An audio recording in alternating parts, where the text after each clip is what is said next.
Bismillahirrahmanirrahim. Assalamualaikum warahmatullahi wabarakatuh. Perkenalkan, nama saya Ais Fitria Zahra dengan NIM 21101011108 kelas MBS 21D. Dalam video kali ini, saya akan menjelaskan dan membahas tentang berbagai aspek kunci dalam dunia organisasi. Mari kita menjelajahi bagaimana pemahaman tim kerja, komunikasi, kepemimpinan, konflik dan negosiasi, dasar-dasar struktur organisasi, kultur organisasi, perubahan dan pengembangan organisasi, manajemen sumber daya manusia atau biasa kita kenal dengan SDM, lalu motivasi dasar dalam organisasi, dan yang terakhir dasar-dasar perilaku kelompok. Yang mana faktor-faktor ini dapat membentuk dan menjadikan dinamika yang sukses dalam sebuah organisasi. Lalu, di dalam organisasi, tim kerja adalah kelompok orang dengan tujuan bersama dan tanggung jawab yang terbagi di antara anggotanya. Menyatukan beberapa individu menjadi sebuah tim akan membentuk kreativitas serta peningkatan produktivitas dengan memanfaatkan keahlian dan kekuatan individu. Dengan itu, tim dapat mencapai hasil yang lebih baik daripada mereka bekerja sendiri dan akan lebih menguntungkan. Lalu, dalam Al-Quran surat Al-Hujurat ayat 13 yang berarti, hai manusia, sesungguhnya kami menciptakan kamu dari seorang laki-laki dan seorang perempuan dan menjadikan kamu berbangsa-bangsa dan bersuku-suku supaya kamu saling kenal mengenal. Sesungguhnya orang yang paling mulia di antara kamu di sisi Allah ialah orang yang paling takwa di antara kamu. Sesungguhnya Allah Maha mengetahui lagi Maha mengenal. Dari surat ini bahwasannya Allah telah menciptakan makhluknya dengan berbagai macam, baik laki-laki maupun perempuan dengan ras yang berbeda, suku yang berbeda, untuk saling mengenal, mengetahui, serta saling bekerja sama. Lalu, ada beberapa karakteristik tim yang efektif dalam mewujudkan tim kerja yang positif, yaitu komunikasi terbuka, kepercayaan, kejelasan peran, serta kerjasama dan ketergantungan anggota. Dengan adanya pemahaman komunikasi tim yang baik, maka akan membantu mencegah sebuah organisasi dari konflik, serta meningkatkan keterlibatan dan memastikan bahwasannya seluruh anggota tim memiliki visi, misi, tujuan yang jelas terkait dengan tujuan bersama. Dengan itu, maka akan tercipta suatu organisasi serta dapat mempermudah tujuan mencapai visi misi dalam sebuah organisasi. Lalu, komunikasi dalam tim menjadi hal yang terpenting dalam sebuah tim kerja untuk mencegah terjadinya misinterpretasi dan meningkatkan kolaborasi. Dalam era global dan digital ini, biasanya komunikasi tim sering melibatkan alat-alat virtual seperti video konferensi, platform kolaborasi online, email, Gmail, Gmeet, Zoom, dan lain-lain. Berbicara tentang komunikasi, proses komunikasi di organisasi harus jelas, transparan, tentang bagaimana aliran informasi itu berjalan dari atas ke bawah atau sebaliknya. Di sini dari atas ke bawah seperti dari bagaimana informasi tersampaikan dari pemimpin kepada anggota, dari pemimpin ke staf, dari pemimpin ke bawahan dan sebaliknya. Informasi dari bawahan kepada atasan, dari karyawan kepada pemimpin, itu akan menciptakan organisasi yang lebih baik. Serta bagaimana pesan disampaikan dan diterima dengan baik kepada seluruh anggota, baik komunikasi verbal seperti percakapan langsung, pertemuan, konferensi, rapat, maupun nonverbal seperti bahasa tubuh, bahasa isyarat, ekspresi wajah, dan tertulis seperti surat menyurat, Gmail, pesan teks sebagai elemen kunci dalam berinteraksi di organisasi. Jenis komunikasi ini memiliki peran penting dalam memastikan pemahaman yang tepat sehingga kepada anggota organisasi dapat menjalankan tugasnya dengan baik dengan adanya komunikasi tim yang baik. Lalu, mungkin kerap kali dalam sebuah organisasi ada beberapa hambatan komunikasi seperti miskomunikasi, salah menerima penyampaian, salah menerima komunikasi, dan berikut saya akan memberikan 2 cara ataupun 2 tips untuk mengatasinya. Yang pertama, kita harus mengidentifikasi dan mengatasi rintangan seperti noise atau gangguan, faktor-faktor eksternal seperti suara latar belakang, gangguan teknis atau kebisingan lingkungan, lalu perbedaan persepsi karena individu memiliki pengalaman, nilai, dan latar belakang yang berbeda, sehingga interpretasi pesan dapat bervariasi. Yang kedua, pentingnya mendengarkan. Mendengarkan aktif merupakan elemen kunci dalam komunikasi tim. Anggota tim yang efektif mendengarkan dengan penuh perhatian. Tidak hanya anggota tim, pemimpin pun harus mendengarkan aktif tentang segala keluhan atau segala masukan yang disampaikan oleh anggota. Lalu menghargai sudut pandang orang lain dan memberikan umpan balik yang konstruktif. Nah, kita akan lebih dapat memerhatikan komunikasi, maka akan menciptakan lingkup organisasi yang lebih baik. Di balik teamwork yang komunikasinya baik, maka diperlukan pemimpin yang baik dan bertanggung jawab pula. Pemimpin yang baik memiliki visi misi yang jelas dan mampu mengkomunikasikannya kepada tim. Mereka juga memiliki kemampuan untuk memahami dan merespons perasaan, kebutuhan tim ataupun perusahaan ataupun organisasi dan dapat mendengarkan harapan anggota tim. Pemimpin yang empatik juga dapat membangun hubungan yang kuat dan memberikan dukungan kepada anggota tim. Serta integritas dan etika kerja menjadi faktor utama yang harus dimiliki oleh pemimpin. Pemimpin memiliki peran dalam memberikan arahan, inspirasi, motivasi kepada tim, serta pengambilan keputusan. Pemimpin maka memerlukan keberanian untuk mengambil keputusan yang sulit, bahkan dalam situasi yang penuh tekanan, situasi yang genting, maka keputusan tersebut didasarkan pada pemikiran yang dicermati oleh pemimpin. Gaya kepemimpinan dan pengambilan keputusan seseorang pemimpin juga menjelaskan perbedaan antar gaya kepemimpinan transaksional yang berfungsi pada tugas-tugasnya. Serta menerima dan memberikan umpan balik adalah keterampilan yang penting. Pemimpin yang baik mendengarkan pandangan orang lain, belajar dari kesalahan dan terbuka terhadap perbaikan. Dan juga pemimpin yang baik mampu memotivasi serta menginspirasi anggota tim dan dapat mengenali kekuatan individu, memberikan pengakuan dan memberikan dukungan untuk mencapai potensi yang terbaik yang dimiliki oleh anggota tim. Lalu, transformasional yang mengejar pertumbuhan individu, mengidentifikasi keterampilan serta komunikasi efektif.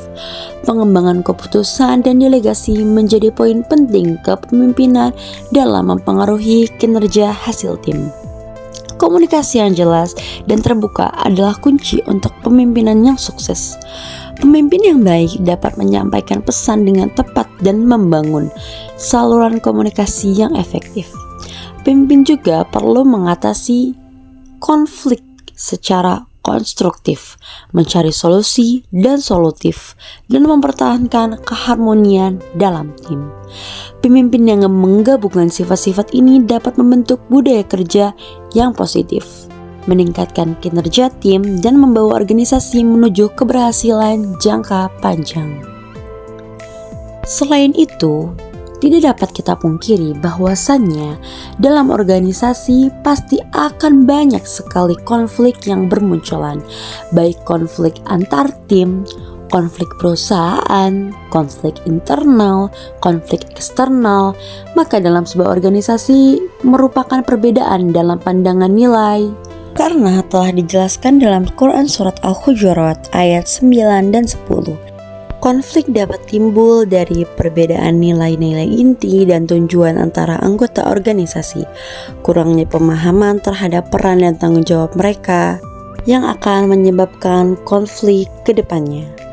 Lalu, kepentingan di dalam suatu organisasi yang dapat mempengaruhi kinerja dan atmosfer kerja, sifat konflik ini adalah normal, terjadi secara tidak kerelakan, dan dapat berdampak positif ataupun negatif. Ketika sumber daya seperti anggaran, waktu, atau fasilitas terbatas dan menyebabkan persaingan, itu pun akan menyebabkan sebuah konflik dalam organisasi. Lalu, perbedaan personalitas, gaya, dan karakteristik masing-masing anggota yang berbeda dapat menciptakan gesekan dan konflik. Manajemen konflik yang efektif melibatkan identifikasi dini, pencegahan, dan lainnya, serta pengelolaan konflik yang baik dapat meningkatkan produktivitas, kepuasan karyawan, dan keberlanjutan budaya organisasi. Penyebabnya melibatkan perbedaan nilai tujuan, ketidakjelasan peran, sumber daya yang terbatas, serta perbedaan personalitas. Ini menjadi poin utama yang biasanya terjadi dalam sebuah organisasi.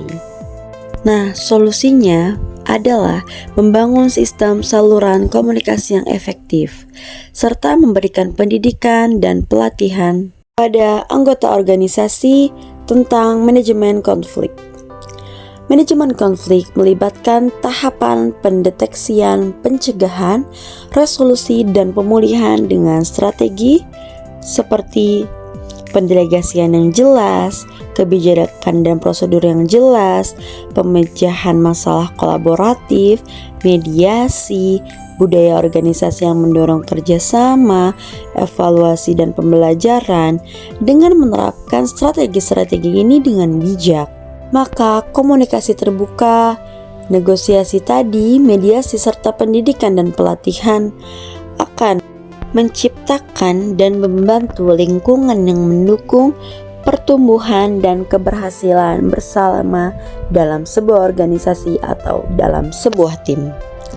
Lalu, pentingnya manajemen konflik ini terletak pada peningkatan produktivitas, kepuasan karyawan, dan pelestarian budaya organisasi. Budaya organisasi yang mendorong resolusi konflik, membangun budaya organisasi yang menghargai pemecahan konflik konstruktif, dan membuka peluang untuk pertumbuhan dapat mencegah konflik-konflik yang tidak perlu. Manajemen konflik yang efektif bukan hanya menyelesaikan konflik, tetapi juga membangun fondasi untuk hubungan yang lebih kuat. Dengan manajemen konflik yang efektif, organisasi dapat mengatasi tantangan dan meraih peluang pertumbuhan struktur.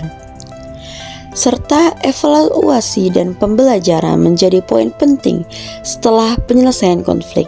Melakukan evaluasi menyeluruh, mengidentifikasi masalahnya, mencari jalan keluarnya dari situasi tersebut, membantu setiap organisasi mempelajari dari pengalaman tersebut, dan kultur organisasi pun menjadi peran penting untuk membuat organisasi yang baik. Struktur organisasi adalah kerangka formal. Organisasi dibagi menjadi departemen berdasarkan fungsi atau spesialisasi pekerjaan. Setiap departemen fokus pada tugas tertentu seperti pemasaran, keuangan, atau produksi. Kombinasi antara struktur fungsional dan struktur proyek individu bekerja di bawah dua otoritas, yaitu manajemen fungsional dan manajemen proyek, yang menentukan hubungan dan tanggung jawab di dalam suatu organisasi. Terdiri dari jenis-jenis seperti fungsional, matriks, dan proyek. Organisasi dibentuk berdasarkan proyek-proyek tertentu. Itu adalah pengertian dari struktur organisasi proyek. Tim dapat berbagai fungsional bekerja bersama untuk menyelesaikan proyek, dan setelah selesai mereka bisa dipindahkan ke proyek lain. Setiap jenis struktur memiliki kelebihan dan kekurangan yang berbeda tentunya. sesuai organisasi masing-masing. Desain organisasi yang efektif mendukung efisiensi dan efektivitas struktur, berpengaruh pada kinerja dan fleksibilitas organisasi. Pemilihan yang tepat tergantung pada karakteristik organisasi, tujuan, dan kebutuhan khususnya. Pemahaman yang baik tentang struktur organisasi dapat membantu organisasi mengoptimalkan kinerja dan efisiensi serta mempermudah untuk mencapai visi misi dan tujuan dalam sebuah organisasi. Kultur organisasi mencakup norma, nilai, simbol, dan ritual yang membentuk identitas. Nilai dan norma memandu perilaku seperti simbol dan ritual yang memperkuat identitas. Kultur organisasi atau budaya organisasi adalah aturan tidak tertulis yang mengatur perilaku karyawan dan menetapkan standarisasi untuk interaksi di dalam organisasi. Nilai-nilai organisasi mencerminkan prinsip-prinsip inti dan keyakinan bersama yang dihormati dan diperjuangkan oleh anggota organisasi. Simbol-simbol seperti logo, ritual-ritual, atau bahkan bahasa khusus dalam sebuah organisasi dapat menjadi identitas sebuah organisasi. Budaya organisasi mempengaruhi interaksi, pengambilan keputusan, dan respon terhadap tantangan. Mengelola perubahan budaya membutuhkan kesadaran, edukasi, komitmen organisasi. Cara organisasi mendistribusikan kekuasaan dan pengambilan keputusan juga mencerminkan bagian dari kulturnya. Apakah keputusan dibuat secara sentral atau terdesentralisasi? Budaya yang mendorong inovasi dan adaptabilitas akan memiliki keterbukaan terhadap perubahan. Sementara budaya yang lebih konservatif mungkin cenderung mempertahankan status quo. Apakah organisasi lebih fokus pada kesejahteraannya, serta memahami dasar-dasar struktur dan kultur organisasi membantu menciptakan fondasi yang kuat bagi kesuksesan jangka panjang. Selain itu, perubahan organisasi adalah proses yang tak terhindarkan. Budaya yang menerima resiko dan pengambilan keputusan berani dapat mendorong inovasi sementara. Budaya yang lebih konservatif mungkin mencari stabilitas dan keamanan. Memahami dan mengelola budaya organisasi menjadi penting karena dapat mempengaruhi motivasi karyawan, kinerja, keberhasilan jangka panjang, dan juga akan menjadi kuat serta positif dan dapat menjadi aset berharga untuk pertumbuhan dan keberlanjutan dalam sebuah organisasi. Lalu setelah itu, dengan melibatkan langkah-langkah perencanaan, implementasi, dan pemantauan, faktor-faktor motivasi baik dari lingkungan internal maupun eksternal dapat memicu perubahan. Motivasi merujuk pada kekuatan internal atau eksternal yang merangsang, mempertahankan, serta mengarahkan perilaku individu atau kelompok untuk mencapai tujuan tertentu. Beberapa aspek penting akan menjadi terkait dengan motivasi. Dalam sebuah kutipan dari Frederick Herzberg mengatakan, seandainya Anda sama dengan kereta dorong yang akan tidak beranjak apabila didorong, maka jangan melamar pekerjaan di sini. Strategi pengembangan organisasi seperti inovasi dan restrukturisasi memainkan peran penting dalam respons kebutuhan perubahan. Dapat dijelaskan dalam Maslow's Hierarchy of Needs seperti tangga dari bawah, kebutuhan terbawah ke atas, dari physical needs atau security needs, social atau belonging needs, ego or esteem needs, self-actualization menjadi faktor penting untuk mencapai keberhasilan dan kebutuhan individu maupun sebuah organisasi. MC Gregors membuat dua teori, yaitu teori X dan teori Y. Teori X dan teori Y menjelaskan antara perbedaan dua karakteristik, yang mana teori itu bisa menjadi pilihan dalam pengambilan keputusan dalam sebuah organisasi. Manajemen sumber daya manusia atau SDM. juga memiliki peran strategis dalam memastikan keberlanjutan organisasi. Manajemen SDM melibatkan sejumlah kegiatan strategis dan operasional yang bertujuan untuk mengoptimalkan kontribusi sumber daya manusia dalam mencapai tujuan organisasi. Beberapa aspek kunci manajemen SDM melibatkan perencanaan SDM, mulai dari rekrutmen, seleksi, hingga orientasi. Proses ini menentukan kesesuaian karyawan, kelayakan karyawan dengan organisasi. Merencanakan kebutuhan sumber daya manusia yang diperlukan untuk mencapai tujuan organisasi dan menarik serta memilih individu yang sesuai untuk posisi yang tertentu atau dibutuhkan dalam organisasi. Melibatkan proses perekrutan, penilaian, wawancara, seleksi, dan memastikan kecocokan dengan kebutuhan pekerjaannya. Pelatihan dan pengembangan karyawan menjadi kunci untuk meningkatkan keterampilan dan potensi individu, memberikan pelatihan pengembangan untuk meningkatkan pengetahuan dan kinerja karyawan. Ini menjadi program pelatihan formal, pembelajaran berkelanjutan, dan pengembangan karir. Lalu penilaian kerja melakukan evaluasi kerja dan manajemen kinerja membantu memastikan bahwa tujuan organisasi tercapai melalui pengukuran dan pengelolaan. Dengan memberikan umpan balik, menetapkan tujuan, dan mengidentifikasi area pengembangan ini membantu dalam pengambilan keputusan terkait promosi, insentif, dan pengembangan karyawan. Menentukan kebijakan praktik kompensasi yang adil dan kooperatif. Evaluasi dan manajemen kinerja membantu memastikan bahwasannya tujuan organisasi tercapai melalui pengukuran dan pengelolaan kinerja karyawan.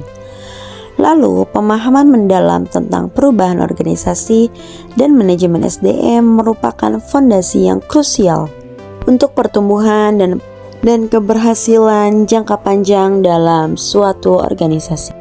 Menentukan kebijakan dan praktik kompensasi yang adil serta menciptakan lingkungan kerja yang mendukung kesejahteraan karyawan, fasilitas kesehatan, program kesehatan mental, dan kebijakan keseimbangan kerja hidup adalah bagian dari manajemen ini.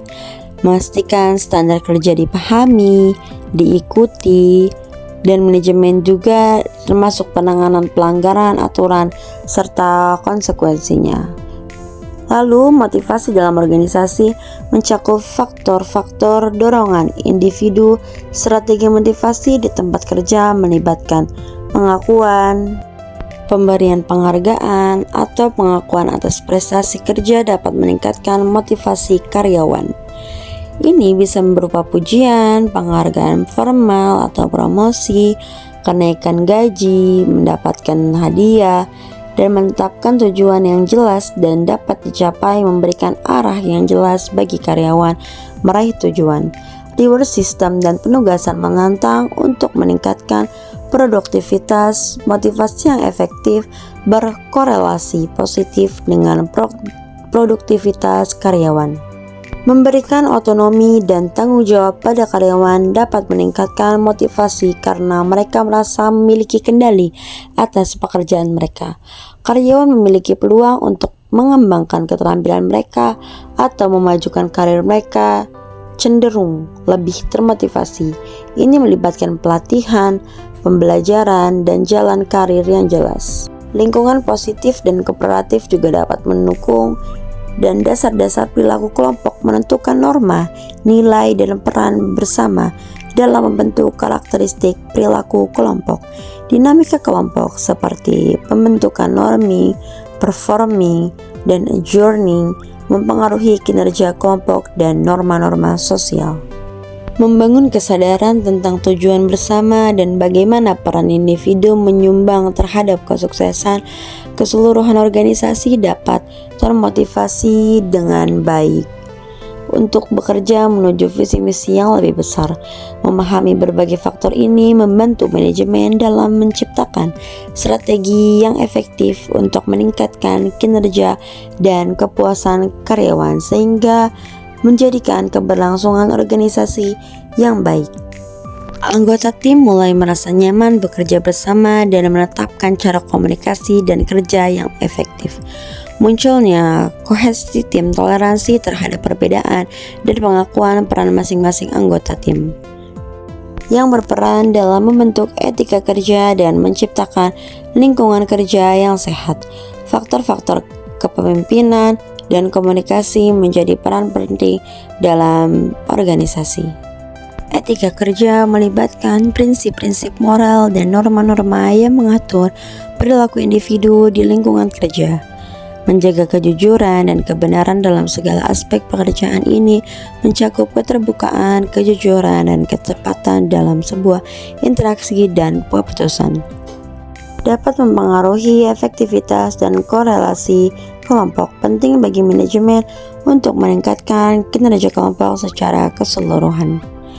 Mengakui dan menerima konsekuensi dari tindakan dan keputusan pribadi ini termasuk dalam memenuhi kewajiban dan tugas yang diemban oleh seseorang dalam sebuah organisasi. Membangun kepercayaan dan menjaga kepercayaan antara sesama rekan kerja dan atasan ini melibatkan konsistensi, keterbukaan, dan kendalaan dalam perilaku.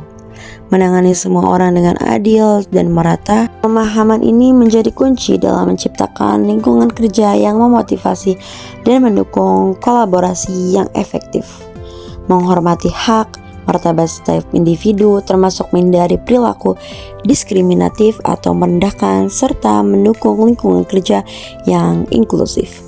Bersedia menerima umpan balik dari rekan kerja, menciptakan dan menjaga keseimbangan antara pekerjaan. Nah, tak terasa kita sudah berada di penghujung video dan saya sudah selesai menyampaikan materinya. Semoga bermanfaat bagi semuanya. Mungkin cukup sekian presentasi yang dapat saya sampaikan dalam video ini.